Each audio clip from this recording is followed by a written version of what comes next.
लोगों से ले लेना जो लोग पहले भी अभी सब्जेक्ट खत्म किए थे। और दोनों ही परीक्षाओं में खूब पूछा था,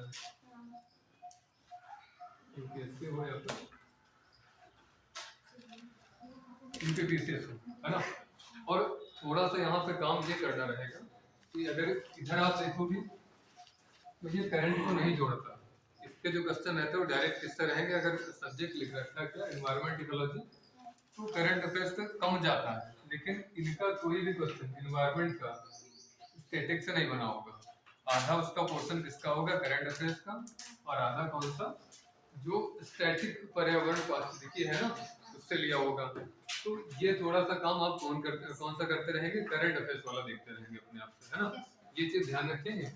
अगर लास्ट में समय रहेगा तो एक क्लास में पूरे साल का जो एनवायरनमेंट का रहेगा हमारे सब्जेक्ट का, तो वो भी करंट अफेयर्स करवा देंगे, है ना। लेकिन हम जो अभी जो बताने का प्रयास कर रहे हैं यही है कि इस चीज को थोड़ा ध्यान रखेंगे।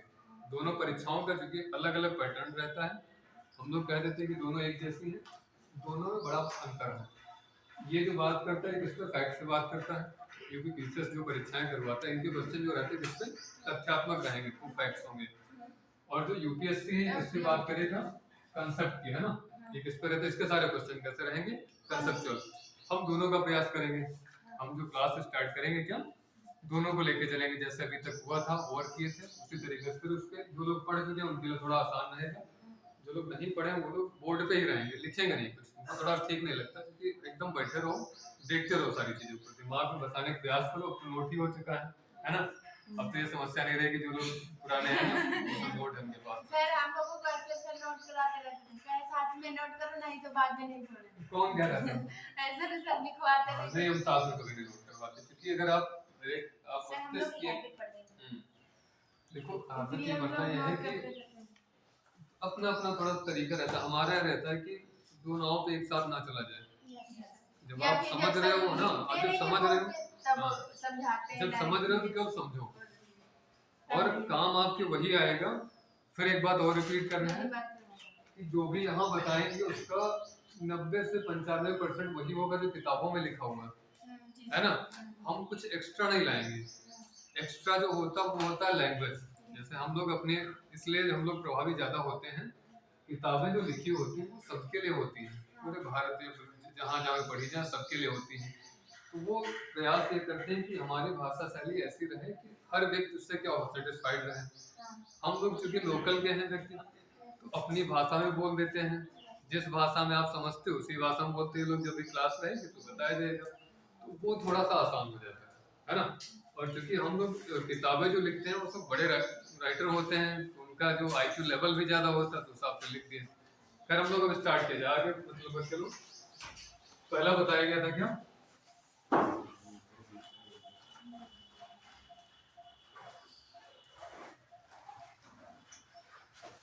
पर्यावरण।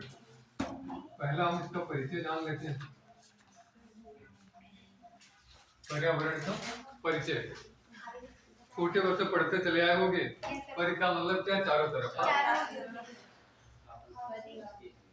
परि का मतलब चारों ओर से। चारों ओर से कौन कौन घिरे हैं, तो दो कारक हैं, है ना। कौन कौन से कारक, जैविक और अजैविक बोल देना, ऐसा बोल सकते हैं। कौन कौन से कारक हैं, या तो पूरा अगर पृथ्वी को देखो तो उसमें दो ही चीजें मिलेंगी आपको, या तो क्या होगा, निर्जीव बोल दे इसको, निर्जीव, और ये क्या सजीव बोल दे, या सजीव बोल दे। इन्हीं से तो मिलके बना है या कुछ और है ना। इन्हीं से पूरा पृथ्वी या पूरा पारितंत्र किससे मिलके बना, इन्हीं दोनों कारकों से, जैविक और अजैविक कारकों से मिलके बना हुआ है ना। तो इसी हम लोग एक बात करें, अगर किसी जीव को चारों तरफ से घेरे हुए वे जैविक और अजैविक कारक जो आपस में क्या करते हैं, अंतरक्रिया भी करते हैं, और वही क्या कहलाता मिलके, पर्यावरण कहलाता है ना। तो परिभाषा एक छोटी सी हो गई क्या। और ये जो परिभाषा आपको बताई गई है, एक अधिनियम आया था 1986 में। ये फैक्टों से कौन सा चलेगा, पर्यावरण संरक्षण अधिनियम, है ना, 1986 में आया था। इसी में परिभाषा बताई गई, एक जीव को उसके चारों तरफ से घिरे हुए जैविक और अजैविक कारक जो आपस में क्या करते हैं, अंतःक्रिया भी करते हैं, वही मिलकर क्या कहलाता है, पर्यावरण कहलाता है। अब देखो ये समस्या ये हुई कि हम लोग इतिहास या भूगोल या फिर ये सारे सब्जेक्ट बहुत समय से पढ़ते चले आ रहे हैं, इतिहास भी खूब पढ़ रहे हैं, भूगोल भी, विज्ञान, ये सारे सब्जेक्ट पढ़ रहे हैं, पर्यावरण स्टार्ट से नहीं पढ़ रहे थे। इसको एक विषय के रूप में, इसको विज्ञान के रूप में ही पढ़ते थे। ये भी क्या है, विज्ञान का ही एक विषय है ना। पर्यावरण भी क्या है, विज्ञान का विषय है। लेकिन इसकी आवश्यकता अलग से पढ़ने की तब महसूस हुई जब हम पर्यावरण को नुकसान पहुंचाने लगे, और पर्यावरण को इस हद तक नुकसान पहुंचाए कि उसके नकारात्मक प्रभाव हमारे समाज पे, हमारे जीवन पे पड़ने लगे। तब हम महसूस करें कि इस विषय को भी पढ़ा जाए, इसकी उपयोगिता को भी समझे, है ना। तो बाद में विषय जोड़ा गया। तो हम लोग एक और देखो, इसके हम लोग परिभाषा जान गए, इसके साथ में एक पर्यावरण का एक देखो गुण होता है, वो गुण होता है खुद को आत्मसात करने का। खुद को क्या, आत्मसात, रीबैलेंस, है ना। खुद को क्या, रीबैलेंस करने की क्षमता होती है किसमें, पर्यावरण में, खुद से खुद पाई जाती है। एक और बात याद रखिए, जैसे तो लेकिन वो एक कहाँ तक होती है, एक सीमा तक होती है। खुद से बैलेंस करने की क्षमता होती है, वो उसकी भी एक क्या है, लिमिट है। अगर उस लिमिट को क्रॉस कर दिया जाए तो फिर पर्यावरण अपने आप को आत्मसात नहीं कर पाता, रीबैलेंस नहीं कर पाता, और फिर चरम मौसमी घटनाएं, है ना, जैसे क्या, कोई प्राकृतिक आपदाएं आएंगी, महामारी आएंगी, इस तरीके से पर्यावरण अपने आप को क्या करेगा, रीबैलेंस करेगा, है ना। तो हम लोग पर्यावरण के जो संबंध अब और जानते हैं कि जरूरी क्यों है। तो हम लोग, हाँ, तो हम लोग जो जीव को मान लेते हैं, जीव, और जीव में दो होते हैं, एक वनस्पति है ना, और वनस्पति, उसके साथ में कौन, जंतु, है ना, दो ही हैं। और इन दोनों के जीवन के लिए जरूरी क्या है, भोजन, है ना। इन दोनों के लिए जरूरी क्या है, भोजन। तो भोजन भी हमको कहाँ से मिलता है, पर्यावरण से मिलता है ना। भोजन भी हमको कहाँ से मिलता है, पर्यावरण से मिलता है। इसके साथ में देखो जीव और क्या करता है, श्वसन, श्वसन के लिए भी हम कहाँ निर्भर हैं, पर्यावरण पे, है ना। भोजन के लिए, श्वसन के लिए कहाँ निर्भर है, पर्यावरण पर निर्भर है। अब देखो उसके बाद में क्या होता है, थोड़ा सा भी रहेगा। अब देखो वनस्पतियां जो होती हैं, वनस्पतियां क्या करती हैं, अब इसमें तो हम लोग देखेंगे तो क्या होता है, कई क्या होते हैं, स्वपोषक टाइप के जीव होते हैं, ऑटोट्रोफ्स, है ना, स्वपोषक और परपोषी, और तीसरे टाइप के कौन, मृतजीवी, है ना। जीव इस टाइप के हो गए, कौन कौन से, स्वपोषी, को यहाँ से हटाते हैं ना, जीव से जोड़ते हैं ना, जीव से जोड़ा जाए किसको, स्वपोषी या स्वपोषक कहलाते हैं, परपोषी, और कौन से, मृतजीवी, है ना। तो थोड़ा सा देखते चले, पर्यावरण में देखो ऊपर कौन है, सूर्य भगवान है, थोड़ा सा समझते चलेंगे, है ना। सूर्य भगवान, बीच में देखो कौन मिल गया आपको, वायुमंडल है ना। वायुमंडल विभिन्न गैसों का एक मिक्सचर है, बीच में मिलेगा। और इसके नीचे कौन, देखो पृथ्वी है ना, पृथ्वी है। एक और देखो, एक नया शब्द है, इसको बोलते हैं जैव मंडल, जैव मंडल। तो वो क्षेत्र को परिभाषित करता है जहां पे जीवन संभव है। जिस क्षेत्र में जीवन संभव है उस क्षेत्र को ये क्या करता है, परिभाषित करता है। और पूरा जैव जो पारितंत्र है या जीवन है, वो निर्भर किस पे करता है, सूर्य पे, सूर्य पे ही निर्भर करता। पूरा पारितंत्र टिका हुआ किस पे, सूर्य पे। जिस दिन सूर्य खत्म होगा, पृथ्वी भी खत्म हो जाएगी, है ना। ये चीज को समझते चलो। तो बताते हैं धरातल से 30 मीटर की ऊंचाई तक, सॉरी 30 किलोमीटर की ऊंचाई तक, और सागर में 200 मीटर की गहराई तक का जो क्षेत्र है, वही क्या कहलाता है, जैव मंडल कहलाता है ना। इस क्षेत्र में क्या जीवन संभव है, क्योंकि 200 मीटर की गहराई से नीचे जब आप जाएंगे तो वहां सूर्य का प्रकाश नहीं पहुंचता, है ना। एक्चुअल क्वेश्चन क्या पूछा जाता है कि जल में सूर्य कितनी गहराई तक गति करता, तो 200 मीटर ये पीसेस वाले लोग पूछेंगे, यूपीएससी नहीं पूछेगा आपसे, यूपीएससी अपने तरीके से क्वेश्चन बनाएगा, है ना। तो और ऊपर जब जाओगे तो करीब 30 किलोमीटर के आसपास तक क्या है, जीवन समूह है ना। क्योंकि उसके बाद ऑक्सीजन कम होने लगेगा, श्वसन कहाँ से करोगे, है ना। समस्याएं देखो आएंगी, जब श्वसन नहीं कर पाओगे तो दिक्कत रहेगी। अब देखो आ गया कौन, सोपोसी। तो सोपोसी करते क्या है, एक प्रक्रिया करते हैं, उसको बोलते हैं प्रकाश संश्लेषण, है ना। प्रकाश फोटोसिंथेसिस क्या करते हैं, प्रकाश संश्लेषण।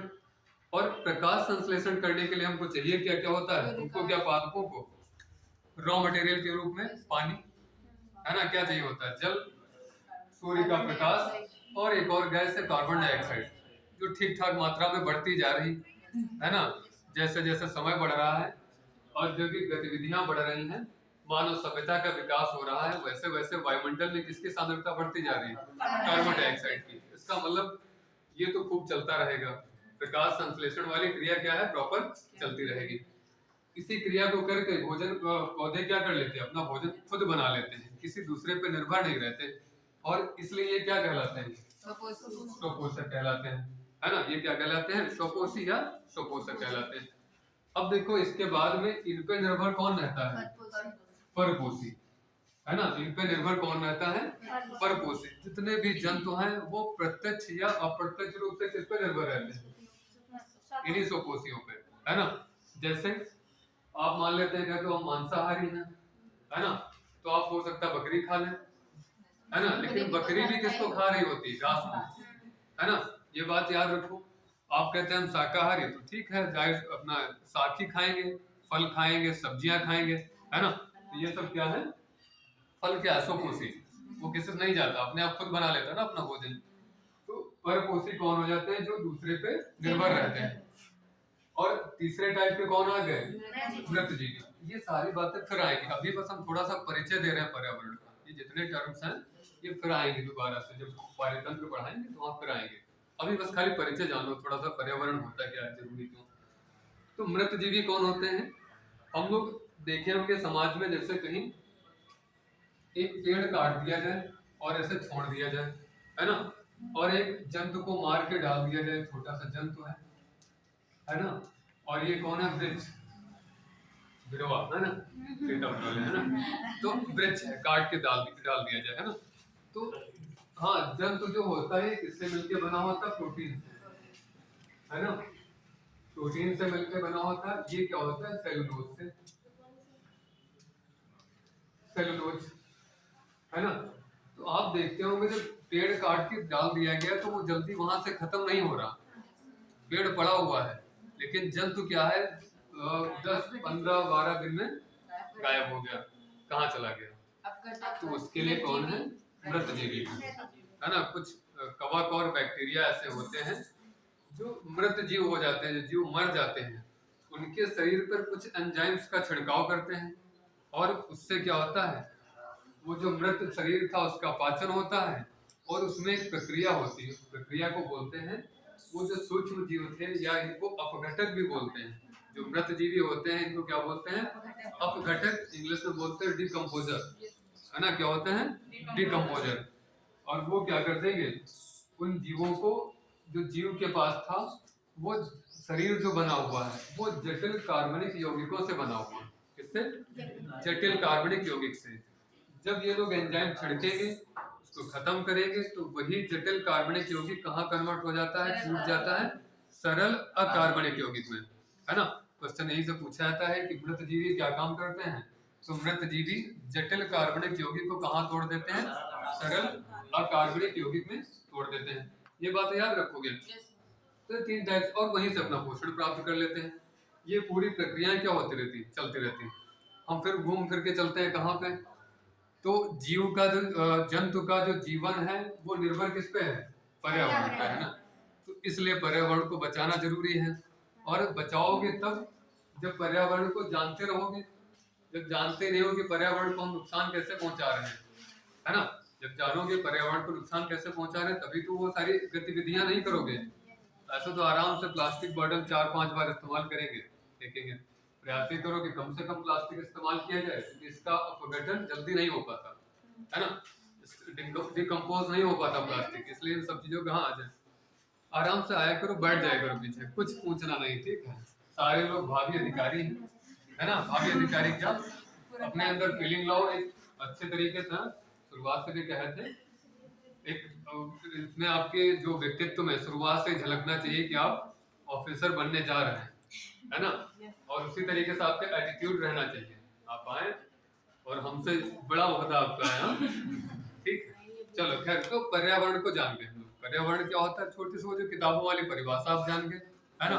पर्यावरण संरक्षण अधिनियम जान गए, कैसे जीवन चक्र चलता है थोड़ा सा ये भी जान गए, है ना। धीरे धीरे और जानेंगे। तो आगे अब देखते हैं, क्या जो संबंध अभी देख रहे हो पर्यावरण के, ये पहले से थे या फिर इनमें चेंज होता रहा है।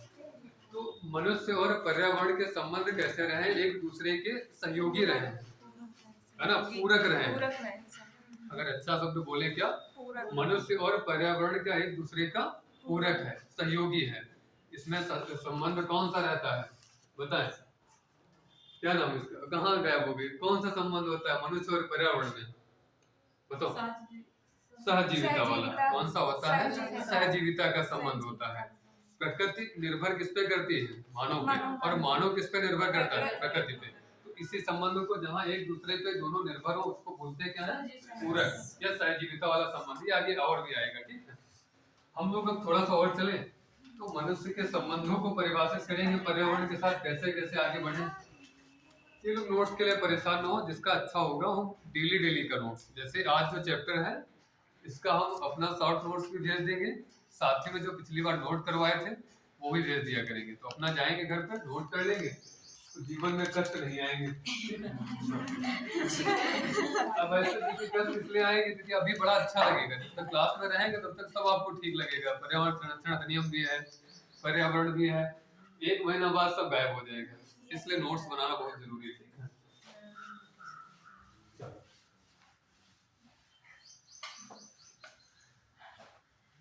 तो थोड़ा सा अगला ही देखते हैं, संबंध। ये लोग जो पुराने लोग एकदम अलर्ट रहे, इनके लिए क्वेश्चन 4-5 खतरनाक है। क्वेश्चन दो तरीके से हमने बनाए हैं, एक बिल्कुल मतलब थोड़ा सा आसान टीचर्स पैटर्न के, एक यूपीएससी पैटर्न के, दो टाइप वाले क्वेश्चन हैं। 5-5 रहेंगे डेली का, ठीक है ना। थोड़ा मेहनत हमको ज्यादा करनी पड़ेगी। ये जो ये वाले क्वेश्चन और सर ने कहा था थोड़ा सा नए हो, रिपीटेड ना हो, तो प्रयास यही किया गया है कि 10 के 10 क्वेश्चन नए, रिपीटेड ना हो, ठीक है। तो थोड़ा सा दिमाग आपको लगाना रहेगा। रिपीटेड में ये हो जाता है कि चलो पढ़ा हुआ बेस मिल गया, आसान हो गया। थोड़ा सा दिमाग लगाना रहेगा, अगर 1.5 घंटे तक क्लास में रहोगे तो कर भी लोगे आसानी से। अब हम लोग देखते हैं मनुष्य और पर्यावरण के संबंध, मानव पर्यावरण संबंध।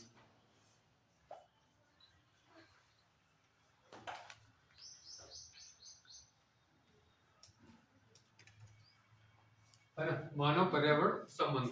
तो पहला स्टेज जो रहती है, जैसे को चारों लिख देते हैं ना, पहला कौन सा है,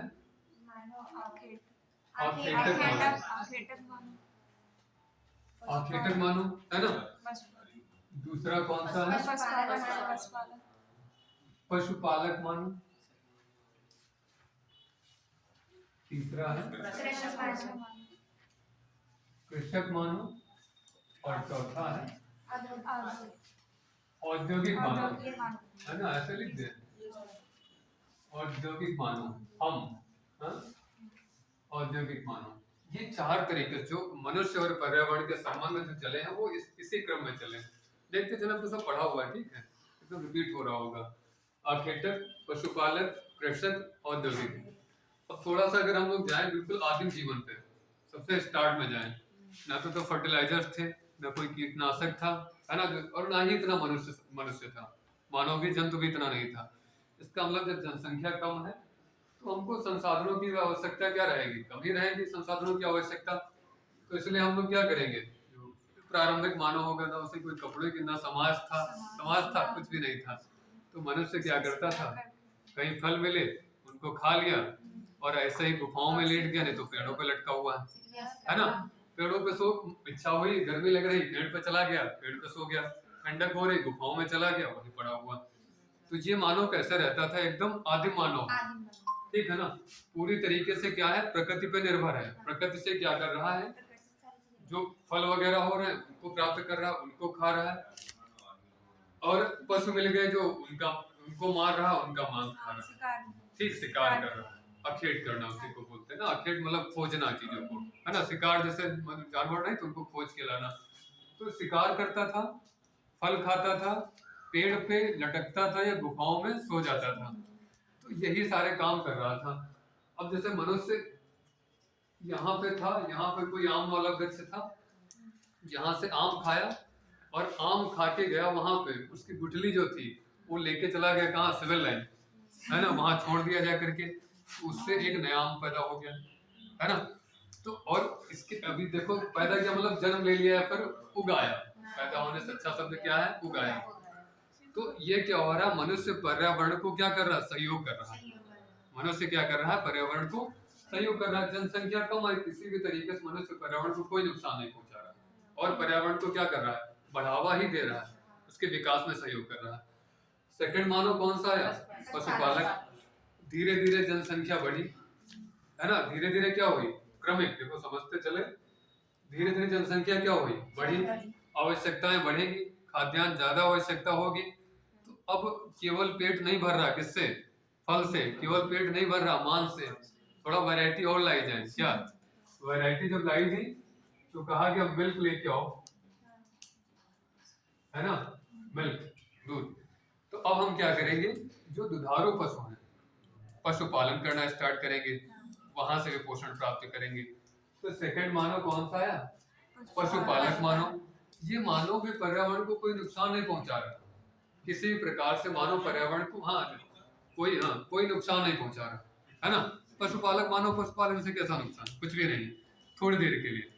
बहुत आगे जब जाओगे तो न्यूजीलैंड कहेगा कि देखो हम पशुपालकों पे कार्बन टैक्स लगाएंगे क्योंकि मीथेन गैस निकलती है ना। तो वो चीजें रहेंगे, हालांकि फिर उन्होंने वापस लिया था ये सारी चीजें। तो मिल्क मिल्क के लिए क्या, पशुपालन करना स्टार्ट किए। अब हम लोग जब समझते चलेंगे, जब हम पशुपालन करेंगे, हमने पाला क्या, गाय, हमने पाली क्या, बकरी, हाँ भैया, ऊंट पाल लोगे, चलो ठीक है, ऊंट पाल लो। और क्या पाल, हाँ बताओ, ठीक है, हाँ सुअर पालो, अभी बहुत सारे पालो जो जैसे अभी, हाँ ठीक, पालेंगे बाद में, सुअर भी पालेंगे। हाँ, पहले पहले देखो जो हम किसको पालेंगे, इस चीज को मैं समझाऊंगा। पहले किसको पालेंगे, जो जानवर हमको दूध दे। सुअर का इस्तेमाल हम किसके लिए करेंगे, मांस के लिए करेंगे। पोर्क वगैरह क्या बोलते हैं, पोर्क बोलते हैं, ठीक, मांस के लिए करेंगे। और कहते हैं जो ब्रश वगैरह बनते हैं सुअर के बाल से बनते हैं, जो ब्रश वगैरह रहते हैं, तो वो सुअर के बाल देखो एकदम, हम लोग छू छू के नहीं देखते हैं, लेकिन ये ऐसा बताया जाता है उसके बाल एकदम टाइट होते हैं। तो ब्रश वगैरह जो बनते हैं ना, तो ब्रश भी सुअर के बाल से बनते हैं। तो कई कई सारे उद्योगों में इसका काम आने लगा, लेकिन ये उस समय का नहीं है सुअर। हाँ, अभी हम लोग यहाँ पे चले, गाय, बकरी और ऊंट का जो पालन करें, है ना। तो ये सब कैसे, लेकिन इन सबको देखोगे तो ये सारे अहिंसक पशु हैं। कैसे हैं, अहिंसक, है ना। ये कैसे पशु हैं, गाय वाय खाली तुम्हें सींग मारेगी लेकिन तुमको जान से नहीं मारेगी, है ना। ये कैसे हैं, अगर उसको परेशान करोगे तो हो सकता है तुमको सींग मार दे, लेकिन तुम्हारी शेर के तरीके से मार के खा नहीं लेगी, है ना। बकरी भी उसी तरीके से बेचारी क्या थोड़ा बहुत सींग मारेगी। ऊंट ऊंट तो हमने नहीं देखा मारते उड़ते हुए, है ना। तो ये सारे जीव कैसे हैं, अहिंसक जीव हैं। लेकिन पाला तो हमने किसको, अहिंसक को, अहिंसक को पाला। उधर शेर देख रहा है कि देखो इस मनुष्य के पास, गुफा के पास एक बकरी बंधी हुई है, बड़ी हष्ट पुष्ट है ना। तो कहेगा वो जो दुबली पतली बकरी खाने से अच्छा किसको खाया जाए, इस वाली हष्ट पुष्ट बकरी को खाया जाए। जब बकरी देखी तो पता चला मनुष्य तो उससे भी सुंदर लग रहा है ना, उसका भी शिकार किया जाए, है ना। तो जब हमने अहिंसक जानवर पाले या जीव पाले, तो उन्हीं की देख रेख में या उनके शिकार के लिए कौन आ गया, हिंसक जीव आ गए। कौन से आए, हिंसक जीव आए। और हम लोग कहने लगे कि देखो अकेले अकेले ना रहो, शेर आएगा तो अगर तुम अकेले रहोगे तो तुमको भी मार के खा लेगा। इसलिए हम लोग क्या रहे, एक साथ रहना स्टार्ट करें, है ना। एक साथ रहना स्टार्ट करें और इसको टेक्निकल भाषा में बोलते हैं सामुदायिक जीवन। तो मनुष्य सभ्यता में सामुदायिक जीवन का जो विकास हुआ वो कहाँ से होता है? पशुपालक मानव से। और क्यों? कारण आपको पता चल गया। इसलिए क्योंकि जो हम अहिंसक पशु पालते हैं, जानवर पालते हैं, तो वहां पे हिंसक जानवर भी आ जाते हैं। तो उनसे रक्षा के लिए हमको क्या, अभी भी जैसा जैसा इसी का तो जो विकास हुआ ना, गाँव का, शहरों का जो विकास हुआ इसीलिए हुआ है, वहीं से आगे सभ्यताएं बढ़ी। इनसे बचो, उसके साथ में चोर डकैत से बचो, है ना। अगर आप सिंगल गांव होगा, देखा होगा, गांव से बाहर एकदम कोई घर है, सिंगल घर है, तो घर को पूरा लूट लिए। लेकिन जो गांव थोड़ा सा बड़े मजबूत गांव होते हैं उनमें चोर डकैत भी जल्दी नहीं पहुंचते। तो इन सारी तरीकों से क्या रहता है? सुरक्षित रहता है। दोनों देवियां एक पास पूरे इकट्ठा हुई, ठीक है। तो पशुपालक मानव कैसा जीवन स्टार्ट करे? सामुदायिक जीवन। कौन सा है? ये सब समझते चलेंगे, ठीक है। सामुदायिक जीवन की शुरुआत कहाँ से हुई? पशुपालक मानव से। अब धीरे धीरे फिर बढ़ा। जनसंख्या का विकास रुकने वाला नहीं है ना। 11 जुलाई 1987 को, डेट याद, बड़ा महत्वपूर्ण वर्ष है 11 जुलाई 1987, क्योंकि 11 जुलाई सबको याद है, जनसंख्या दिवस मनाते हैं ना। तो 11 जुलाई 1987 को पृथ्वी पर 5 अरब आबादी हो चुकी थी, है ना। 5 अरब आबादी।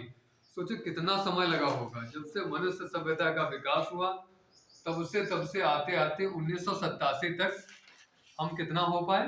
5 अरब हो पाए। और महज इधर थोड़े दिन चले आओ, हो सकता है अभी इसमें से किसी का जन्म ना हुआ हो, लेकिन हाँ थोड़े से और बुजुर्ग लोग हैं, होंगे भैया उधर हैं, उनका जन्म हो चुका होगा 1987 में। नहीं कोई नाराज नहीं, ठीक है। और इसके बाद अभी कुछ एक साल देख लो, 87 मतलब 13 उधर और 25 ये ना, 28 38, करीब 35 से 40 वर्षों में हम लोग 3 से 4 अरब और बढ़ गए, है ना। कितना तेजस विकास हुआ। तो सोचो जनसंख्या के तेजस विकास हुआ, तो अब हमें क्या हुई? और संसाधनों की आवश्यकता हुई। अभी हम सीमित कहाँ पे हैं? भोजन पे। अभी हमको शिक्षा की आवश्यकता नहीं कि हमको पढ़ाई करके यूपीपीएससी परीक्षा पास करनी है तो इसलिए पेन कॉपी चाहिए। अभी हमको केवल क्या चाहिए? पेट भरना है। और धीरे धीरे अगर समाज बढ़ रहा है तो फिर कपड़े भी, है ना। तो ये सब चाहिए होंगे। तो आगे जब बढ़े तो मनुष्य कौन सा आया? खेती करने लगा। मनुष्य खेती करने लगा। स्टार्ट में देखो जंगल ही जंगल थे, है ना, जंगल ही जंगल थे ना सारे। तो अब जंगल खेती करने के लिए हम क्या करेंगे? जंगलों को काटेंगे। देखो मनुष्य कितना वैज्ञानिक था, उससे पता था कि जो खाली जमीन पड़ी है यहाँ पे, इसका मतलब कि अगर उपयोगी होती, उत्पादक होती, तो यहाँ भी कोई वृक्ष होता। आप समझते चलो जैसे, है ना। अगर एकदम खराब जमीन पड़ी हुई है, इसका मतलब यहाँ पे इसकी उत्पादन क्षमता अच्छी नहीं रही होगी। और जहाँ पे खूब घने जंगल है ना, इसका मतलब उस मृदा की उत्पादन क्षमता क्या रही होगी? बहुत ज्यादा रही होगी। मनुष्य ने क्या किया? उस जंगल को काट दिया। उस जंगल को काटा और काट करके क्या वहां पे फसलें उगाई। कौन? गेहूं, धान, कपास। कपास से क्या करेंगे? कपड़े बनाएंगे। गेहूं और चावल से क्या करेंगे? पेट भरेंगे। तो इस मनुष्य ने क्या करना स्टार्ट करा? जब कृषक मानव आया तो इसके लिए देखो शब्द आता है कौन सा? झूम खेती। सबसे आदिम जो खेती की तकनीक है वो कौन है? झूम खेती। सबसे प्राचीनतम तकनीक कौन सी खेती की है? झूम खेती। इसको बोलते हैं स्लैश एंड बर्न एग्रीकल्चर, है ना। क्या बोलते हैं? Slash and burn agriculture. काटो जलाओ, है ना। स्लैश एंड बर्न एग्रीकल्चर सबसे प्राचीनतम कृषि की तकनीक है। अभी भी जो आदिवासी क्षेत्र हैं, ये जो राज्य हैं, वहां पे यही खेती क्या है? प्रचलन में है। कौन सी? झूम खेती। हम लोग पूर्वोत्तर भारत को देखें, अभी भी हाँ उधर उसी के लिए जाना जाता है। पूर्वोत्तर भारत में क्या नाम दिया जाता है? झूम खेती। स्पेशली अगर देखा जाए तो कौन सा? नागालैंड और असम। इन दो राज्यों में क्या होती है? सबसे ज्यादा हो रही है। नागालैंड में पहले नंबर पे कौन है? नागालैंड। सेकंड नंबर पे कौन है? असम। वो मध्य प्रदेश में भी रही है, वो छत्तीसगढ़ भी रही है, केरल भी हो रही है, हिमालय वाले भी एरिया में हो रही है। वो ज्योग्राफी वाले टर्म में देखना कि उनके स्थानीय नाम क्या क्या है ना, तो वो भी याद रखा जाएगा, ठीक है। हम यहाँ पर नहीं बताएंगे क्योंकि बहुत सारी ज्योग्राफी करवाने के चक्कर में लास्ट टाइम हमारा सिलेबस छूट गया था, हम सिलेबस नहीं छुड़वाएंगे, ठीक है। तो ये चीज ध्यान रखेंगे। तो झूम खेती प्राचीनतम की जाने लगी, लेकिन काम इससे भी नहीं चला। केवल झूम खेती से काम नहीं चला, क्योंकि झूम खेती से हम क्या कर रहे थे, ना तो हम कोई पोषक पदार्थों का इस्तेमाल कर रहे थे, कोई कीट पतवार मतलब कीट लग गए तो भी नहीं उपचार कर पा रहे थे। तो मनुष्य ने इसमें करना क्या स्टार्ट किया, नया इनोवेशन लाया, कीटनाशक का इस्तेमाल करना, है ना। कीटनाशक का इस्तेमाल किया और रासायनिक खादों का इस्तेमाल किया, जिससे क्या हो जाए, उत्पादन बढ़े। जब रासायनिक खादों का इस्तेमाल करोगे यहीं से, और जब आप झूम खेती करोगे यहीं से आप करना क्या स्टार्ट कर दिए, पर्यावरण को नुकसान पहुंचाना स्टार्ट करिए। हाँ, झूम खेती जब आप करें तो इसका मतलब जो जंगल में जीव रह रहा था उसका आवास आपने क्या कर दिया, नष्ट कर दिया। आगे जब पढ़ोगे तो जैव विविधता के नुकसान के लिए सबसे महत्वपूर्ण कारक कौन सा है, उनके आवास का विनाश, है ना। जैव विविधता के नुकसान या ह्रास का प्रमुख कारण अगर पूछा जाए तो कौन है, आवास का विनाश। इसे पूछता है सीधा सा क्वेश्चन, हाँ पूछा जाएगा, ठीक है। तो हम लोग जानते रहे सारी चीजों को। तो कृषक मानव जो था ना, ये क्या करना स्टार्ट कर दिया, पर्यावरण को नुकसान करना स्टार्ट कर दिया। लेकिन अभी भी उतना है, अभी भी नुकसान उतना है कि चीजें ठीक ठीक चल रही हैं। उतना ज्यादा नहीं है कि प्रकृति बिल्कुल भी एकदम बौखला जाए, है ना, एकदम पागल हो जाए। प्रकृति पागल कब होगी, जब मानव कौन सा आएगा, औद्योगिक मानव। ये जब मानव आएगा तो कहेगा कि नहीं देखो हम कौन है, हम प्रकृति पे हमने पूरी तरीके से क्या कर ली, विजय प्राप्त कर ली है। और प्रकृति में जो चाहे वो हम कर सकते हैं, बस हमारे पास पैसा हो, हमारे पास इच्छा शक्ति हो, हमारे पास संसाधन हो, हम सब कुछ क्या कर सकते हैं, कर सकते हैं। तो इन्होंने खूब औद्योगिक गतिविधियां की, औद्योगिक गतिविधियां की। प्रकृति कहीं ठीक है, करो तुम। प्रकृति ने तुरंत उपहार में दिया क्या, मिथाइल आइसोसाइनेट वाली गैस रिसाव, है ना, है ना। घटनाएं हुई फुकुशिमा एक दुर्घटना हुई जापान में, 3 माइल आइलैंड वाली एक दुर्घटना हुई अमेरिका में, चेरनोबिल दुर्घटना हुई कहाँ, यूक्रेन में। तो ये सब घटनाएं हमको देखने मिलने लगी। बस जैसे ये सब दुर्घटनाएं देखने को मिली, हम लोग विचार करने लगे पर्यावरण को बचाओ, पर्यावरण को बचाओ, है ना। तो ये मानव कौन सा है, तो ये 4 क्रमों में पर्यावरण का विकास हुआ है। मानव और पर्यावरण के संबंध चले। एक टर्म और रह गया था, स्थायी जीवन वाला, है ना। तो अब देखो जैसे जब खेती करोगे तो जाहिर सी बात आप यहाँ पे फसल लगाए हो तो वहीं पे रहोगे। अब भटक भटक के मान लो खेती यहाँ करे हो, चले गए कहीं और, दूसरा व्यक्ति आ गया वो अपना कब्जा कर लिया। तो जब आप खेती करोगे तो वहीं पे स्थायी निवास बनाओगे। तो इसीलिए स्थायी जीवन की शुरुआत कहाँ से होती है, कृषक मानव करता है। सामुदायिक जीवन की शुरुआत पशुपालक मानव, और स्थायी जीवन की शुरुआत कौन सा मानव करता है, कृषक मानव। और पर्यावरण को नुकसान भी पहुंचाना कौन कर देता है, कृषक मानव। लेकिन पर्यावरण को अतिशय नुकसान कौन पहुंचाएगा, औद्योगिक मानव। और इसके दुष्परिणाम भी हम लोग इधर देखो लिख रहे हैं कॉर्नर पे, ध्यान रखेंगे। जैसे कौन सा, चेरनोबिल। ये लोग पुराने लोग बिल्कुल एकदम अलर्ट रहेंगे, तो कभी भी कोई फैक्ट पूछा जाएगा, ठीक है, कौन से कहाँ एकदम रट जाए सारी चीज, पूरा पर्यावरण, ठीक है ना। चेरनोबिल कब हुआ, जिस साल पर्यावरण संरक्षण अधिनियम पारित हुआ था, 1986। और चेरनोबिल अभी वो देश लास्ट टाइम में बताए थे, हाँ यूक्रेन देश है ना। कौन सा देश है, यूक्रेन। और लेकिन जब ये दुर्घटना हुई थी उस समय यूक्रेन था ही नहीं, उस समय कौन था, यूएसएसआर, सोवियत संघ, है ना, सोवियत संघ था। तो दोनों ही आते लिख करके। चेरनोबिल दुर्घटना कहाँ हुई थी, तो पुरानी किताबें अगर बहुत पीछे चले जाओगे, क्योंकि आयोग लोक सेवा आयोग या फिर सिविल सेवाएं आज की तो है नहीं, बहुत पुरानी है ना। तो जो दुर्घटना उस समय भी करंट अफेयर्स रहा होगा, ठीक है, जब भी अभी हम लोग करंट अफेयर्स पढ़ते हैं तो उस समय के हिसाब से कौन था, यूएसएसआर था। लेकिन आपको बताया गया था कि 1991 में क्या हो गया था, यूएसएसआर का विघटन हो गया था। और यूएसएसआर करीब 15 भागों में, एक तो रूस बचे रह गया, बाकी जितने भी कजाकिस्तान, उज्बेकिस्तान, तुर्कमेनिस्तान, बेलारूस सब आ गए। अफगानिस्तान नहीं था, तो तान वाले जितने भी तान थे वो सब कहाँ से निकल के आ गए, रूस से निकल के आ गए। हम लोग इतना याद रखें, तो चेरनोबिल दुर्घटना याद रखें। अपने वहां भी हुई, देखो एक घटना कौन सी, मिथाइल आइसोसाइनेट वाली, मिक्स गैस बोलते हैं ना।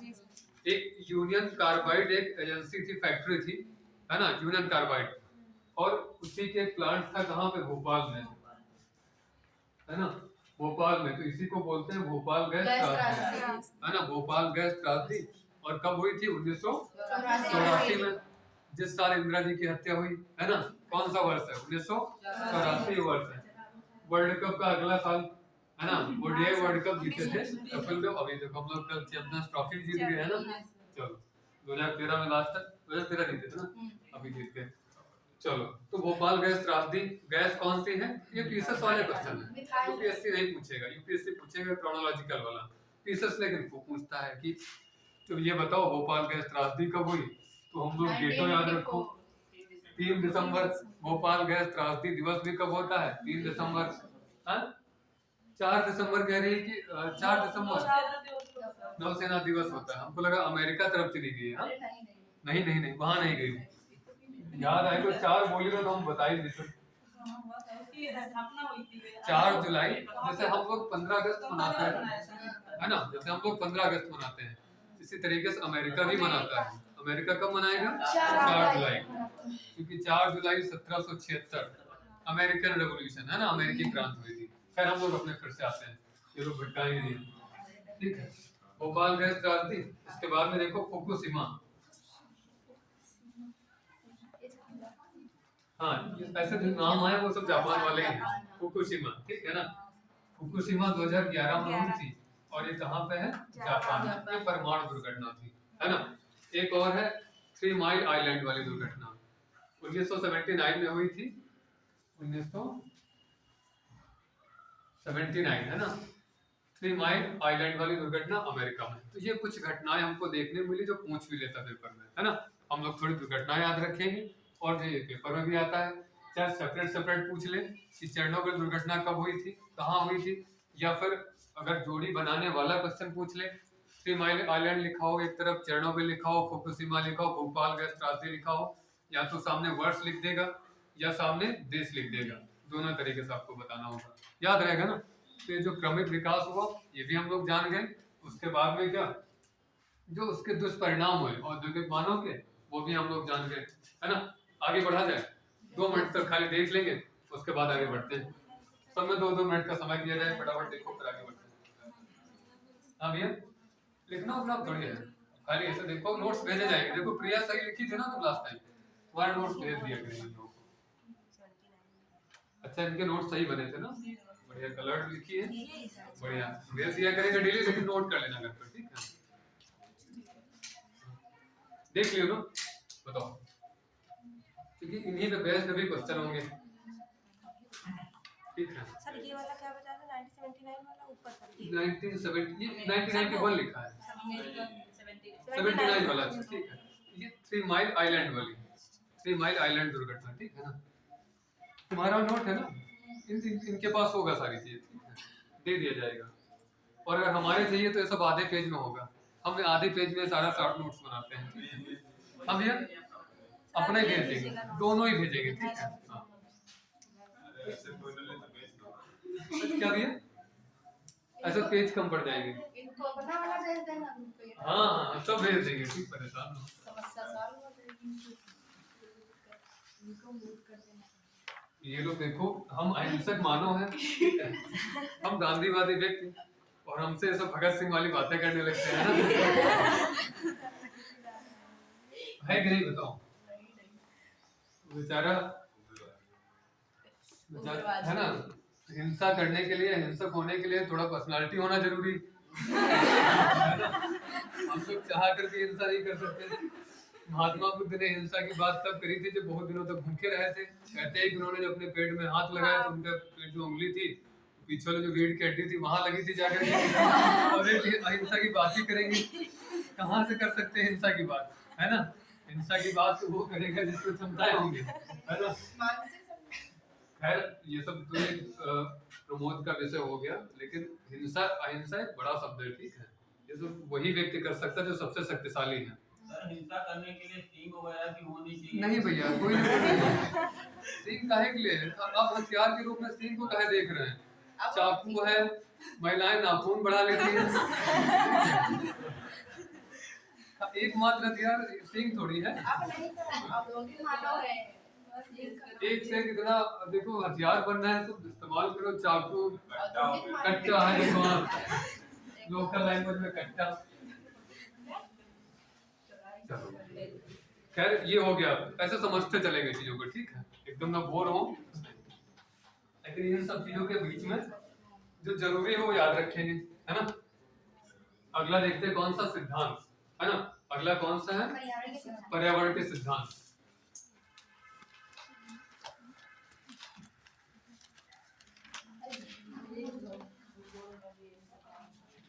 भूगोल में भी क्या है, हाँ यही तो है, वो तो है, ये इसी का हिस्सा ही है। चलो देखो यहाँ पे कौन है, 3 सिद्धांत बताए गए थे।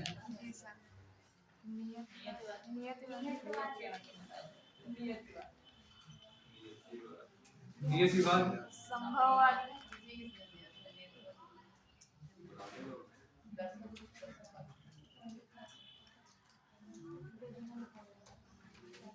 संभववाद नवनियतिवाद, और नवनियतिवाद, बात में तेरे पीछे है ना, नवनियतिवाद। तीनों शब्दों को जान लो पहले, ठीक है। नियतिवाद, संभववाद और नवनियतिवाद, ठीक है ना। यहाँ पे देखो रिटल, रेडजेल, हमबोल्ट, ये देखो आने लगा अब डाटा। इन तीनों को रटना बहुत जरूरी है। ये 3 व्यक्ति हैं, कौन, कार्ल रिटर, रेडजेल, हमबोल्ट, है ना। ये 3 व्यक्ति हैं, तीनों ने मिलकर के जो कंसेप्ट दिया पर्यावरण के संबंध में, उस कंसेप्ट को क्या बोलते हैं, नियतिवाद, है ना। अभी के शब्द याद रखो, नियतिवाद। इन्होंने बताया क्या, कौन सर्वशक्तिमान है, तो प्रकृति। प्रकृति क्या है, सर्वशक्तिमान है। मनुष्य है क्या है, प्रकृति के हाथों का खिलौना है। मनुष्य क्या है, प्रकृति के हाथों का खिलौना है। और प्रकृति क्या है, सर्वशक्तिमान है। प्रकृति जैसे चाहेगी मनुष्य को उसी तरीके से रेगुलेट करेगी, है ना। तो ये वाले लोग कौन थे, नियतिवादी लोग। मनुष्य नहीं कुछ कर सकता, है ना। लेकिन ऐसे लोग ठीक नहीं होते हैं। ऐसे लोग, यूपीएससी कहता है ऐसे लोग अच्छे नहीं, जो बहुत ज्यादा अतिवादी हो, है ना। जो अतिवादी हो, अगर कहीं जैसे पेपर में कहीं ऑप्शन कोई ऐसा दिखे, मात्र यही, केवल यही, तो इसका मतलब 90% उसकी संभावना क्या है कि वो फैक्ट गलत ही होगा। ये पेपर करते समय भी हम लोग ध्यान रखेंगे। तो ये लोग देखो क्या कह रहे हैं कि प्रकृति क्या है, सर्वशक्तिमान है। मनुष्य क्या है, उसके हाथों का खिलौना है। प्रकृति जैसे चाहेगी मनुष्य को उसी तरीके से रखेगी। तो फिर ये संकल्पना कौन सी कहलाई, तो कहा ठीक नहीं है ये लोग।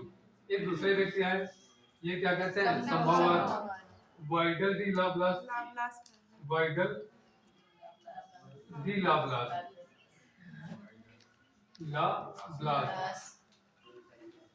थोड़ा बड़ा नाम है, एक ही नाम है। ये लोग पिछली बार कहते 2 लोग हैं, 2 लोग नहीं, एक ही है, ठीक है ना। और कौन है, एल फैब्रे।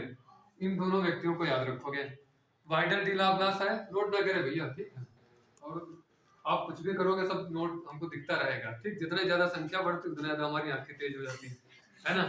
नोट ना करे भाई, तुम समझे, याद करें, ठीक है। यहीं पे क्लास में रहो। और इतना यकीन मानो कि जब घर जाओगे तो आप बिल्कुल खाली नहीं जाओगे, है ना। 30 से 40% आप लेके जाओगे, और 30-40% जब आप घर पे नोट कर लोगे जाके नोट्स, तब कवर हो जाएगा। 80% हो गया, और 5 बार जब रिपीट कर लोगे आपका वो सेगमेंट कवर हो जाएगा। और लगभग 70 से 80% आप क्वेश्चन करने की स्थिति में भी आ जाओगे। सो नहीं हम करवा सकते, क्योंकि जो कोई भी मास्टर हो, कोई भी हो, ठीक, जब यूपीएससी अपना पेपर बनाएगा तो विषय का जो विशेषज्ञ हो वो भी अगर 10 क्वेश्चन दे दिए तो 10 क्वेश्चन नहीं कर पाएगा। बड़े अच्छे समझ लो, ठीक है ना। अगर यूपीएससी हम लोग देख ले पहले, अलग बात है ये वाला ऑप्शन ये है। हाँ, अगर पहली बार किसी भी टीचर को, हम लोग यहाँ नहीं, अच्छा हम लोग क्योंकि हमारा एक शुरुआत से रहा, हम लोग कभी झूठी बातों पे विश्वास नहीं करते कि हाँ अपना खाली माहौल बनाने के लिए सारी बातें, नहीं हम सब कर लेते, सब कुछ किया था, कुछ नहीं। कोई भी टीचर नहीं कर सकता, है ना। सब ऐसे रहते हैं, ठीक है। तो थोड़ा सा ध्यान रखोगे, इसीलिए देखो कट ऑफ कितना जाता है, 50% के आसपास जाता है ना, नहीं कर पाते वहां पे। तो चलो खैर अगला देखते हैं, ये दो व्यक्ति आए, वार्डन डी लाप्लास और कौन आया, एल फैब्रे आए। इन्होंने क्या बताया, इनको उलट दिया तुरंत नियतिवादियों को, कहा तुम लोग ठीक नहीं। इन्होंने क्या कहा, मनुष्य ने क्या कर लिया, प्रकृति पे विजय प्राप्त कर ली है। मनुष्य क्या है, सर्वशक्तिमान है। मनुष्य जैसा चाहे वैसे प्रकृति में चेंज कर सकता है ना। मनुष्य जैसा चाहे प्रकृति में चेंज कर सकता है, बशर्ते क्या चाहिए, उस संसाधन हो, इच्छा शक्ति हो, है ना। संसाधन हो, साथ ही में क्या हो, इच्छा शक्ति हो और धन। ये सारी चीजें अगर मिल जाए तो मनुष्य क्या कर देगा, प्रकृति में जो चाहे वो चेंज कर सकता है, और किया भी। वो तो रुका तब जब प्रकृति ने दुष्परिणाम दिखाना शुरू कर दिया, है ना, तब रुका जा करके। प्रकृति ने चीजें नहीं किया खूब मानो, है ना। तो इनको भी याद रखो, ये कौन लोग थे, संभववाद वाले हैं। तीसरे टाइप के लोग कौन आए, नवनियतिवाद वाले, है ना। नवनियतिवाद वाले, इनको हम लोग ऐसे याद रखें, ये कौन है, महात्मा बुद्ध। ये कौन है, महात्मा बुद्ध। और ये दोनों लोग कौन है, महावीर, महावीर स्वामी। और महावीर ना याद रखो तो क्या याद रखो, जैन। और इनको क्या याद रखो, बौद्ध, है ना। बौद्ध और जैन लगभग एक ही समय के दोनों धर्म थे, लेकिन बौद्ध धर्म अभी भी चला है ना, बहुत दिन तक चलता रहा। और हाँ, ज्यादा कठोर नहीं था, थोड़ा फ्लेक्सिबल था। लोग वही ज्यादा दिन तक टिके रहते हैं जो मध्यम मार्गी होते हैं, है ना। और इसीलिए हमारे संविधान निर्माताओं ने देखो हमारा संविधान कितना अच्छा बनाया, आंशिक कठोर और आंशिक लचीला। पर किस आधार पे रहता है, तो संशोधन के आधार पे। अपने यहाँ दोनों तरीके से संशोधन होता है ना संविधान में, एक होता है साधारण बहुमत से भी हो जाता है, विशेष बहुमत से भी चाहिए होता है, विशेष प्लस आधे से अधिक राज्यों वाला भी चाहिए होता है ना। ये सारी बात है ना, तो याद रखोगे क्या। तो ये लोग कौन थे जिन्होंने क्या कहा कि प्रकृति के साथ में इन्होंने एक सिद्धांत दिया, कौन सा, एक व्यक्ति थे ग्रिफिथ टेलर। कौन देखते हैं, ग्रिफिथ। आधे घंटे 15-20 मिनट लास्ट के देखे रहना, क्वेश्चन के लिए बचाया जाएगा, ठीक है। वो ध्यान रखिए, क्वेश्चन बहुत जरूरी करवाएंगे, ठीक है। तो ग्रिफिथ टेलर, हाँ, ये व्यक्ति क्या बताया, नवनियतिवाद। इन्होंने एक कॉन्सेप्ट दिया, उसको बोलते हैं रुको जाओ। स्टॉप एंड गो, रुको और जाओ, रुको और जाओ का सिद्धांत दिया। मैंने कहा देखो, विकास करो, सारी गतिविधियां करो, लेकिन अगर प्रकृति को क्षति होने लगे, नुकसान होने लगे, तो अपनी गतिविधियां क्या कर दो, रोक दो, और जब फिर रिबैलेंस कर ले फिर स्टार्ट कर दो। बात समझ रहे ना, वही सारी चीजें हैं। कर हम भी रहे हैं, लेकिन हम क्या है, हम लोग उसकी हत्या नहीं कर रहे हैं। वही वाली बात, मुर्गी को मार करके डेली एक अंडा दे रही थी, एक अच्छा तरीका क्या कि डेली डेली प्राप्त करते रहो। मान लो मुर्गी बीमार पड़ रही, तब भी तो उसको पीटने लगो, तुम अंडा दो, है ना। ये बात समझते चलो। इसीलिए देखो व्यक्ति कौन है, ग्रिफिथ टेलर। वो क्या बताते हैं, नवनियतिवाद। और कंसेप्ट कौन सा देते हैं, रुको और जाओ, और प्रकृति में मनुष्य, हाँ, और संबंध को यही पे देखो बताया था। यही लोग बताते हैं कि कैसा संबंध होता है, एक दूसरे का पूरक है। और यहीं से देखो फिर निकला क्या था, सतत विकास वाली संकल्पना। इसी कंसेप्ट से नवनियतवादी विकास से ही क्या निकला है, सतत विकास वाली संकल्पना निकली है। ये बड़ा महत्वपूर्ण है। PSET 2023 में 2 क्वेश्चन इसी से पूछा था, है ना। सतत विकास को पूछा जाता है, 20 में भी पूछा गया था, ठीक। हाँ, खूब क्वेश्चन यहाँ से आता है। तो अगला जो हमारा टॉपिक रहेगा वो क्या, सतत विकास। ये तो था परिचय, हमने जो भेजा था आपको, परिचय के बाद में मनुष्य पर्यावरण में संबंध, उसके बाद में देखो क्या हेडिंग थी, सिद्धांत, और सिद्धांत के बाद में क्या, सतत विकास। ये सारी चीजें बताई गई थी। तो हम लोग तीनों पढ़ चुके हैं। अब अगला कौन सा बच्चा रह गया है, सतत विकास। आगे बढ़े, 2 मिनट तक नजर दौड़ाओ, कंसेप्ट दिमाग में बसाने का प्रयास करो, एक लाइन का, ठीक है ना। बाकी अपना आगे बढ़ाना जाके एक लाइन में कंसेप्ट बसाओ, भी पूछते तुरंत किसी व्यक्ति से पूछेंगे तीनों, ठीक है, को बताना होगा।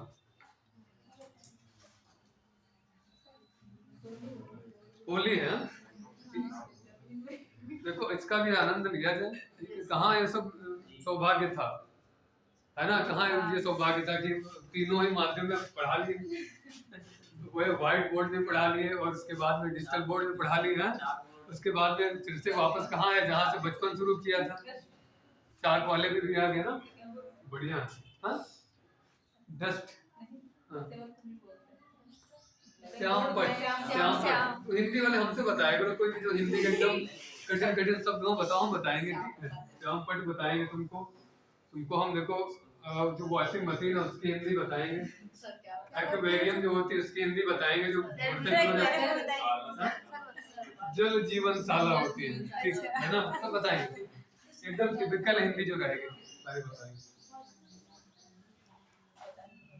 प्रक्षालन यंत्र होता है वॉशिंग मशीन, जब ब्याह हो तो यही मांगना कह देना कि हमको प्रक्षालन यंत्र चाहिए, मम्मी से कह देना जाके प्रक्षालन यंत्र में डाल के हमारे बस साफ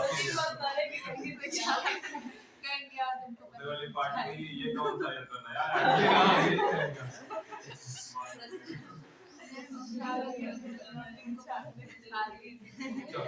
अब हो गया ना, इंसिडेंट कर लिया, ठीक है एकदम। फिर आ जाए वापस,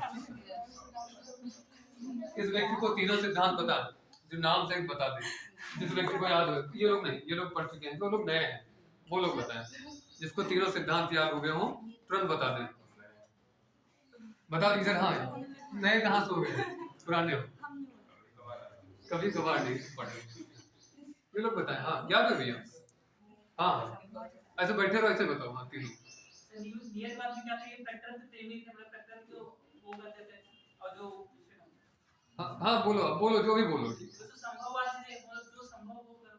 नहीं अभी फिर इसका मतलब पहुंच नहीं पाई हमारी बात है सारी, और हमको तकलीफ रहेगी इस बात की, है ना, कि अगर पहुंचा नहीं पाएंगे तो हमको कष्ट रहेगा इस बात का, क्योंकि इतना छोटा इतना शॉर्ट नहीं किया जा सकता इससे, इतना हम शॉर्ट करे दे रहे हैं। शॉर्ट करने मतलब है कि एक एक लाइन में सिद्धांत याद करो, केवल हमने 3 व्यक्ति से लिख दिए और 1 लाइन का सिद्धांत बताया। सिद्धांत कभी 1 लाइन के होते हैं, आधा पेज लिखा हुआ किताबों में, है ना, लेकिन उनका जो एक मोटो होगा, एक घूम फिर के जो आएगा, एक कोर निकल के आएगा, जो एक कह सकते हैं कि अमृत निकल के आएगा, वो यही था, अमृत आपको दिया जा रहा। फिर से सुन लो, नियतिवाद वाले लोग कौन है? प्रकृति सर्वशक्तिमान, मनुष्य प्रकृति के हाथों का खिलौना, प्रकृति जैसे चाहेगी वैसे मनुष्य को रेगुलेट करेगी, है ना। रिटर, रेडजेल, हम्बोल्ट, कितना आसान है, दोनों ऐसे बोल दिए। संभववाद तरफ चलो, प्रकृति क्या है? हाँ मानव क्या हो गया? सर्वशक्तिमान, है ना, मानव क्या हो गया? सर्वशक्तिमान, और ये मानव प्रकृति में हर चेंज कर सकता है, आवश्यकता किसकी? संसाधन, धन और इच्छा शक्ति की। मतलब अल्फाबरे और वाइडली लाप्लास से याद कर लो। और थर्ड कौन से है? नवनियतिवादी, नवनियतिवादी ग्रिफिथ टेलर देखते हैं, ये क्या कैसे पर्यावरण को नुकसान हो रुक जाओ, ठीक हो जाए, रिबैलेंस कर लो, पूरक संबंध हो गए, ठीक है ना। यही यहाँ से निकल के कौन आता? सतत विकास। अब ठीक है आगे बढ़ते चलो, अगला देखते हैं कौन सा? सस्टेनेबल डेवलपमेंट है, सतत विकास, सस्टेनेबल डेवलपमेंट, है ना, सतत विकास। चलो ई का होता है, ई को जानो, है ना। तो अब समस्या यह है कि मान लेते हैं आपके पास मान ले 100 बीघा जमीन है ना, मान लेते हैं भैया के पास 100 बीघा जमीन है, ठीक है। अब ये एक तरीका क्या है कि ये 100 बीघा जमीन हर एक साल 5 बीघा बेच लें, है ना, और जो भी समाज में जितने भी संसाधन हैं, मादक से लेकर के और सबका इस्तेमाल करें, है ना, और अपने पूरे जीवन काल में पूरी 100 बीघा जमीन क्या कर दें? खत्म कर दें, है ना। ये एक तरीका है। एक ये क्या तरीका रहा कि 100 क्विंटल से हर साल 500 क्विंटल गेहूं उपजाएं, है ना, 500 क्विंटल अपना गेहूं उपजाएं, और क्या उसी से अपना खर्चा चलाते रहें, उसी से क्या चलाते रहे? अपना खर्चा चलाते रहें, और 100 बीघा जमीन क्या कर रहे हैं? बचाए रखें, है ना। तो कौन ज्यादा अच्छा है, पहले वाला या इधर वाले अच्छे हैं? कौन है? पहले वाले ज्यादा अच्छे हैं। विचारधारा पर निर्भर करता है कि कैसे विचारधारा वाले हो। बुढ़ा जी तो लड़का भी पिटको करी है सारा। बात ये भी समझो, अगर आप पहले वाले हो तो फिर जब बुढ़ापा आएगा तो बुढ़ापा में क्या रहेगा? लड़के उनको पीटेंगे, खाना नहीं देंगे। बात समझते चलो। यहाँ पे कौन है अभिभावक? यहाँ पे प्रकृति तुमको पीटेगी, है ना, अगर आपने इस तरीके से किया। तो अब यहाँ से समझते चलो सतत विकास क्या होता है। विकास की वह प्रक्रिया जिसके द्वारा विकास इस तरीके से किया जाए ताकि संसाधन जो है वो आने वाली पीढ़ी के लिए भी क्या रहे, सुरक्षित रहे या बचे रह जाए। तो वो विकास कैसा कहलाता है, सतत विकास कहलाता है, सस्टेनेबल डेवलपमेंट कहलाता है। ऐसा विकास जिसमें आने वाली पीढ़ी के लिए संसाधन बचे रह जाए, वो विकास कैसा कहलाता है, सतत विकास कहलाता है।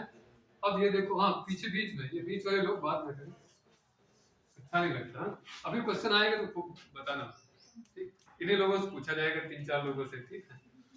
तो एक ब्रूटलैंड रिपोर्ट आई थी, ब्रंटलैंड रिपोर्ट बोलते हैं,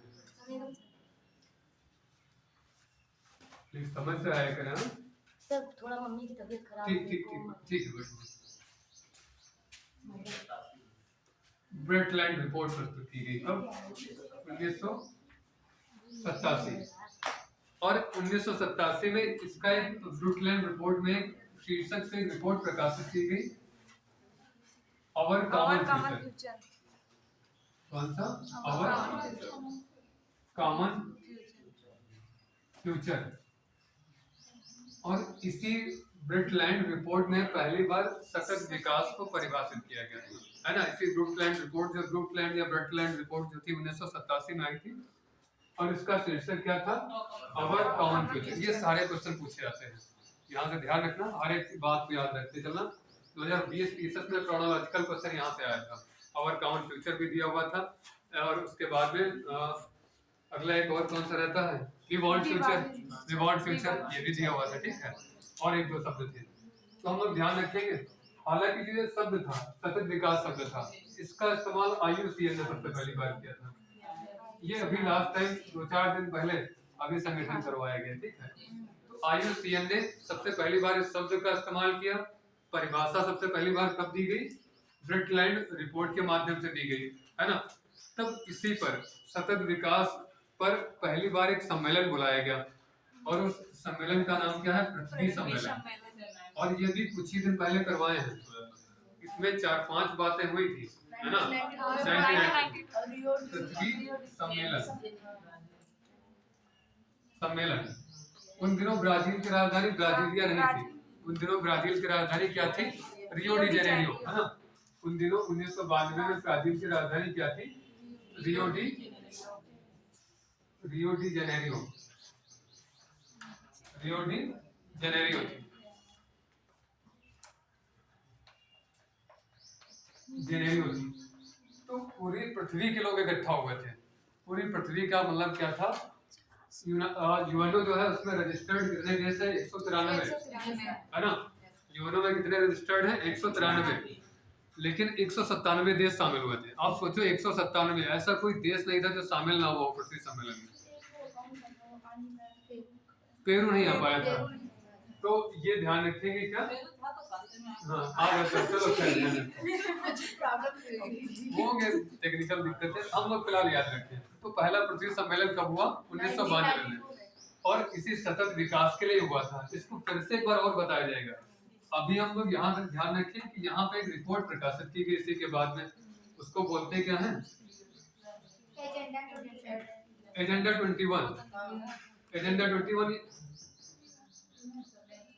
21 जो पृथ्वी 20 वाला था ना, रियो 20 वाला था, उसका था एजेंडा 21। यहाँ पे था वी वांट फ्यूचर, ऐसे लिखा है, वी वांट फ्यूचर, है ना। एक रिपोर्ट ये प्रकाशित की गई, क्या, वी वांट फ्यूचर। ये रिपोर्ट प्रकाशित की गई थी किसके लिए, सतत विकास के लिए। और जो अभी बोल रहे थे एजेंडा 21, ये रियो 20 वाला था। इसके 20 सालों बाद हुआ था, पहला पृथ्वी सम्मेलन हुआ, इसके 20 साल बाद जो रियो सम्मेलन हुआ 2012 में, है ना, 2012 में, उसमें जो रिपोर्ट प्रकाशित हुई थी उसका नाम क्या था, एजेंडा 21। तो ये सारे देखो पूछे जाते हैं आपसे। और इसके बाद में नोट नहीं करें, नोट ना करें सारी चीज, ठीक है ना। इसके बाद देखो फिर क्या हुआ था, आपको बताया था क्या, पेरिस संधि, है ना। और पेरिस संधि कब हुई? 2015 में हुई। 2015 में, है ना, 2015 में। और इस समय क्या हुआ? 17 SDG 17 सतत विकास लक्ष्य घोषित किए गए, है ना। अगर इनको हम लोग इम्प्लीमेंट करें या देश इम्प्लीमेंट करे तो विकास कैसा संभव हो पाएगा? सतत विकास संभव हो पाएगा। और ये 17 सतत विकास हमको लक्ष्य याद करने होते हैं। इसका टारगेट सर 2030 तक। और इनका टारगेट भी देखो रखा जाए कब तक के लिए? 2030 तक प्राप्त करने का लक्ष्य रखा गया है ना। तो इतनी सारी बातें कहाँ हो गई? सतत विकास से। अब वो 17 लक्ष्य भी याद करवाए जाएंगे। हम लोग क्वेश्चन देखें, है ना, थोड़ा सा पहले क्वेश्चन कर लेते हैं जो इसी पे बेस्ड रहेंगे। अब अपना दिमाग एकदम ओपन रखेंगे। चैनल पे भेजा जाए, ग्रुप पे, हाँ, चैनल दूसरा होता है।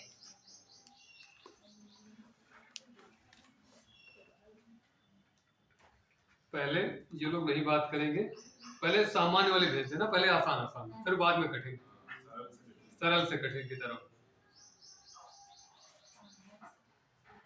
ऊर्ध्वगमन किया जाए।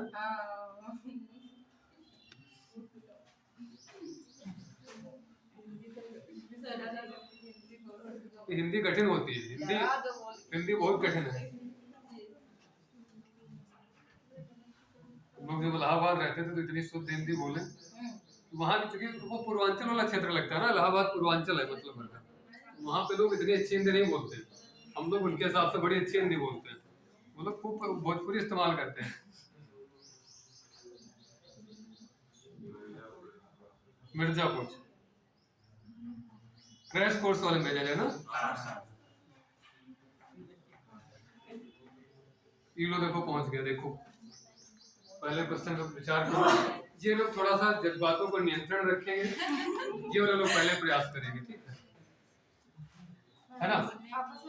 आपस में डिस्कशन ऐसे जैसे होता है ना कि रन लेते हैं तो आंखों आंखों में इशारे करते हैं, ऐसे बात करो, है ना। देखो सारे लोग फोन लाए ना, क्वेश्चन देखो। पहला प्रश्न है, देखो जिस व्यक्ति से पूछा जाए वही बताएगा, है ना। लास्ट के जो सेकंड लास्ट वाले दोनों लोग मिलके बताएंगे, ठीक है। देखो पहला लिखा हुआ है, निम्न कथनों पर विचार करें, है ना। पूछा नहीं भैया, सबसे पीछे नहीं पूछा। आप ऐड हो कि नहीं ऐड हो? ऐड नहीं हो, अब ऐसे तो ऐड भी नहीं करो, ऐसे नंबर ऐड हो जाता है क्या? रुको रुको एक मिनट, ज्यादा हम जान नहीं पाए दिन में। बताओ भाई, नंबर बताओ। 93 056 78 69 ना, 69 61 613 ना, कम लग रहा है मुझे। 93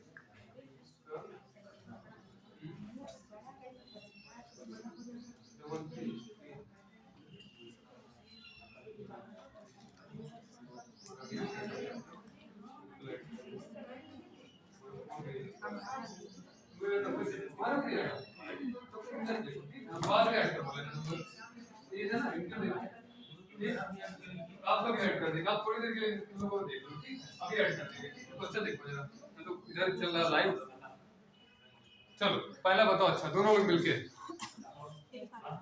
पहला है, निम्न कथनों पर विचार करें। पहला कथन दिया हुआ है, पर्यावरण जैविक और अजैविक घटकों का सम्मिश्रण होता है। और दूसरा दिया हुआ है, पर्यावरण के ये घटक सदैव स्थिर रहते हैं। बताएं दोनों लोग मिलके, केवल क्या है एक, ठीक है ना। पर्यावरण के जो घटक है क्या है, स्थिर नहीं रहते, इनमें क्या होता रहता है, चेंज होता रहता है समय के साथ में, है ना। तो इसलिए ऑप्शन कौन सा सही हो जाएगा? केवल एक वाला। अगला वाला क्वेश्चन ये दोनों लोग बताएं, है फोन? अच्छा ये दोनों लोग मिलके बताएं, ठीक है बताएं। दे दियो, बताओ। वो कह रहे पूछ के ही मानेंगे, है ना। निम्न में से किस एक का संबंध पर्यावरणीय सुरक्षा से नहीं है? किसका संबंध, ठीक है ना, वही दोनों लोग मिलके बताएंगे। धारणीय विकास का, गरीबी कम करना, कागज के थैलों का प्रयोग, वातानुकूलन। फर्स्ट वाला धारणीय विकास, इसी को तो बोलते हैं सतत विकास का ही तो नाम है क्या, धारणीय विकास। सेकंड वाला गरीबी कम करना। हाँ? गलत गलत हुई वो आयो। सर गरीबी कम करना है। ठीक है, वो जो सही बोल रही थी, गरीबी कम करने से पर्यावरण का कोई मतलब नहीं है। बाकी आप थैला नहीं प्रयोग करोगे प्लास्टिक का, तो इसका मतलब पर्यावरण बचेगा। वातानुकूलन, एसी का इस्तेमाल नहीं करोगे, इसका मतलब ग्रीन हाउस गैसेस का रेडिएशन नहीं हो पाए, रिलीज नहीं हो पाएंगे, तो भी पर्यावरण को बचाओगे। और क्या, धारणीय विकास, सतत विकास करके वैसे पर्यावरण को आप क्या कर रहे हो, बचा रहे हो। तो गरीबी कम करके पर्यावरण को आप नहीं बचा रहे हो, ठीक है ना। अगला, उसके बाद में अगला तो ये बताएं, ये हाँ। अच्छा, दोनों लोग मिलके बताओ, ठीक है। हाँ, दोनों लोग मिलके बताओ, सतत विकास किस प्रकार की अवधारणा से संबंध रखता है। सभी थर्ड वाला, हाँ, नवनियतिवादी वाले ना। ये देखो, थोड़ा सा दिमाग से सही पढ़े होंगे, कहे सभी बोल रही, पढ़ चुकी तब भी बताओ, सभी बता रहे। नवनियतिवादी मतलब क्या बताया था, रुको और जाओ वाला, है ना। तो नवनियतिवादी वाला क्या हो जाएगा, सतत विकास वाला हो जाएगा। सतत विकास बोले, धारणीय विकास बोले, यही है। अगला बोलो।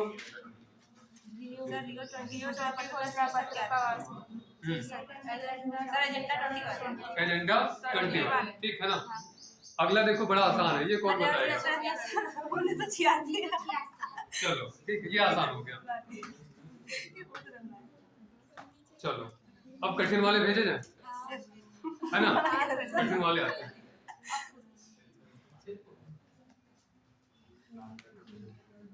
ये थोड़ा सा विचार करना पड़ेगा, उतने आसान नहीं है, ठीक है।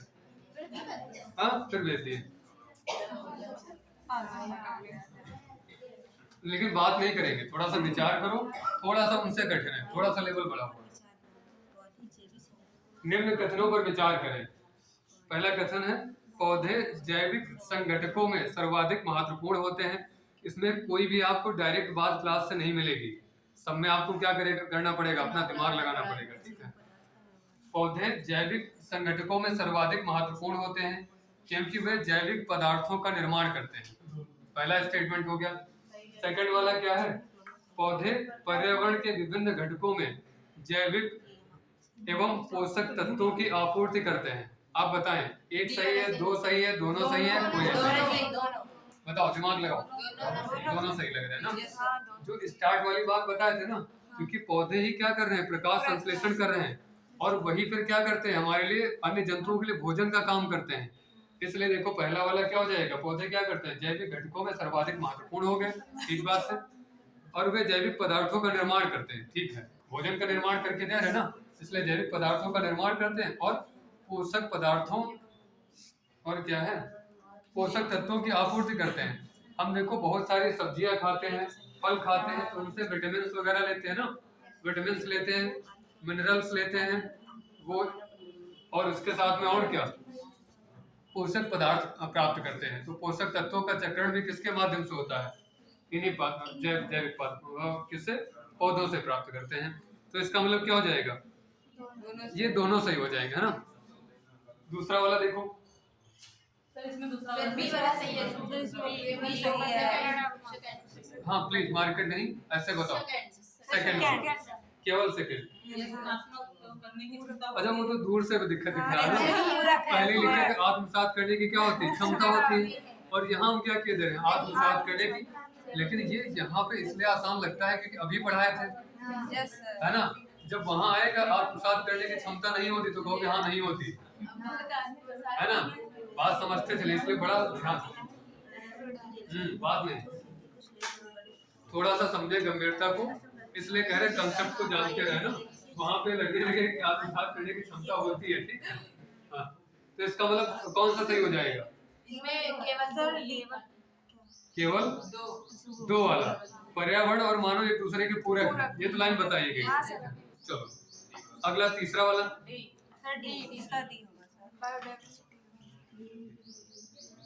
निम्न में से गलत कथन है, सी वाला है। कोई लोग बता रहे हैं कौन सा, सी वाला। अच्छा, तो भी बताए थे ना। और राज्य कौन सा लिख दिए हैं, असम। लेकिन लाओ, तुम यकीन मानो, जब पेपर में आएगा तो तुम सर पकड़ोगे वहां पे बैठ के, नागालैंड पहले था या असम पहले था, ये वहां दिमाग में नहीं काम करेगा।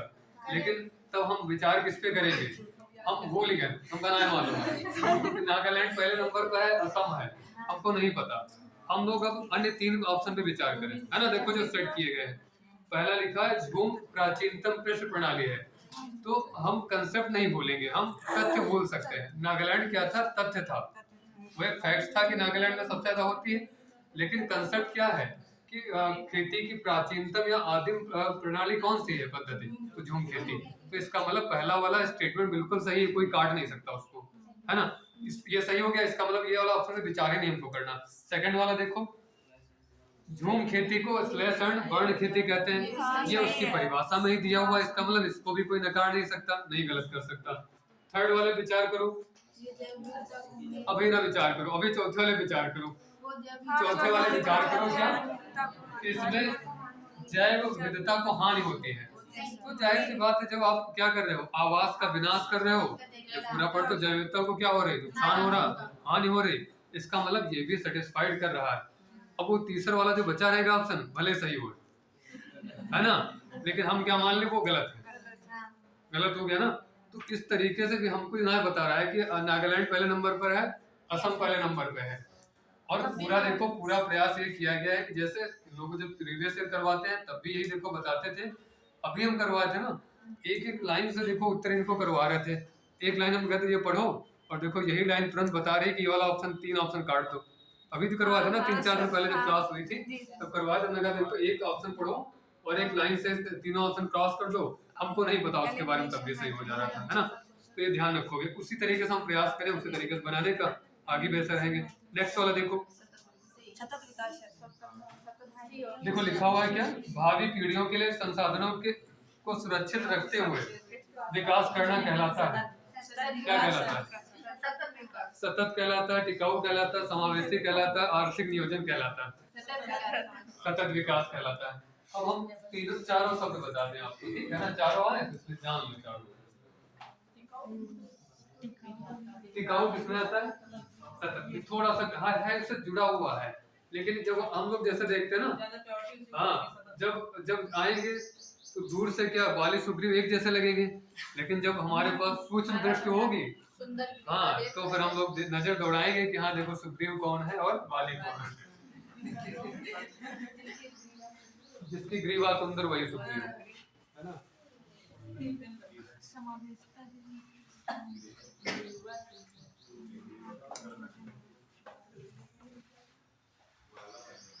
माला पहनाई गई, तुम्हारे पास माला पहनाने का एक ही ऑप्शन है, वो ये है रिवीजन, है ना। तुम वहां पे बाली सुग्रीव गलत और सही में अंतर कर पाओ, इसके लिए क्या है जरूरी, रिवीजन। जितनी ज्यादा बार रिवीजन कर पाओगे उतना ही तुम्हारे लिए फायदा रहेगा। चलो हाँ, वही खाली है, रिवीजन कराओ तो सही, कम पढ़ो लेकिन रिवीजन करो उतना, ठीक, कम पढ़ो रिवीजन पूरा करके आओ। चलो अच्छा, सारे शब्द लिख दें, सतत बता चुके हैं, है ना। सतत टिकाऊ, टिकाऊ लिख देते हैं ना,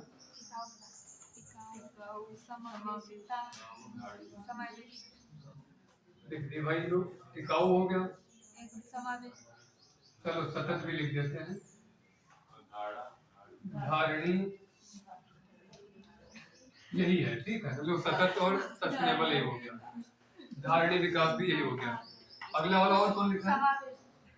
समावेशी, और कौन है, और कोई? आर्थिक नियोजन, आर्थिक नियोजन बहुत अलग है, हाँ सही बात। आर्थिक नियोजन, हाँ चलो, हाँ कहीं से भी रहो, विषय में सारे घुमा दिए जाएंगे, ठीक है। अब हम भले ही रहे एनवायरनमेंट में, लेकिन ऐसा कोई सब्जेक्ट छूटा नहीं रह जाएगा जहाँ आपको घुमाया ना, ठीक है। हाँ, साइंस, हिस्ट्री, पॉलिटिक्स सब आएंगे। टिकाऊ देखो, थोड़ा सा जो अभी ये परिभाषा सब लोग जान चुके हो, ऐसा विकास हो कि भावी पीढ़ी के लिए संसाधन क्या रहे, सुरक्षित, बात इतनी समझ गए, तो क्या कहलाएगा, सतत विकास। इसमें इसी में सतत विकास में एक टर्म जोड़ दिया जाए, क्या, पर्यावरण संरक्षण। क्या, पर्यावरण संरक्षण, तो वो विकास कैसा कहलाएगा?